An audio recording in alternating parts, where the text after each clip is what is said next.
भक्तों, क्या आप जानते हैं कि सावन के महीने में एक ऐसी गुप्त चीज है जिसे अगर आप चुपचाप किसी गाय को खिला दें तो आपकी ऐसी कोई भी मनोकामना नहीं है जो अधूरी रह जाए।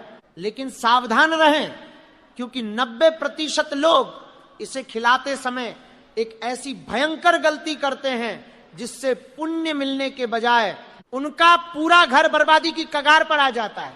आज हम उस रहस्यमय और अत्यंत शक्तिशाली उपाय के बारे में बात करने जा रहे हैं, जिसका वर्णन शिव पुराण और हमारे प्राचीन ग्रंथों में मिलता है।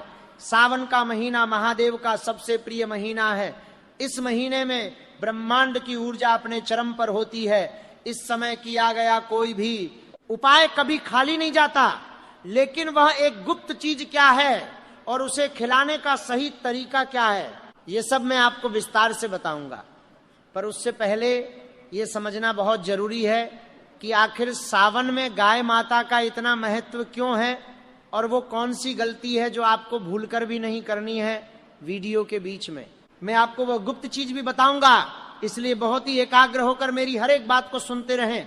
हमारे वेदों में स्पष्ट रूप से बताया गया है कि गाय माता के भीतर 33 कोटि देवी देवताओं का वास होता है। जब सावन का महीना आता है तो भगवान शिव पृथ्वी लोक पर आते हैं। कहा जाता है कि इस दौरान सभी देवी देवता भी उनके साथ पृथ्वी पर सूक्ष्म रूप में विचरण करते हैं। ऐसे में जब आप गाय माता को कुछ अर्पित करते हैं तो वह सीधा उन 33 कोटि देवी देवताओं और महादेव तक पहुंचता है। मगर क्या आपने कभी सोचा है कि कुछ लोग सालों से गाय को रोटी खिला रहे हैं, फिर भी उनके जीवन में कोई बदलाव क्यों नहीं आ रहा है? इसके पीछे एक बहुत बड़ा कारण है।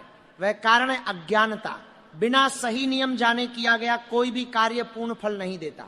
अक्सर लोग सुबह की बासी रोटी या झूठा खाना गाय को डाल देते हैं। ये सबसे बड़ा पाप है। ऐसा करने से राहु और केतु दोष उत्पन्न होते हैं, जिससे जीवन में परेशानियां और बढ़ जाती हैं। सावन के महीने में आपको ये गलती बिल्कुल भी नहीं करनी है।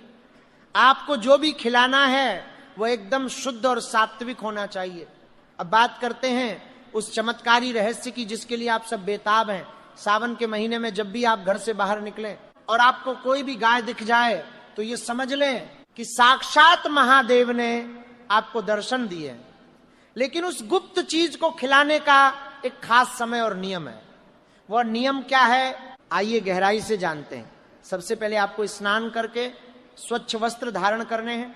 बिना स्नान किए कभी भी इस उपाय को शुरू न करें। इसके बाद ही आपको अपने घर की रसोई में उस गुप्त चीज को तैयार करना है। ध्यान रहे कि जब आप इस उपाय को कर रहे हों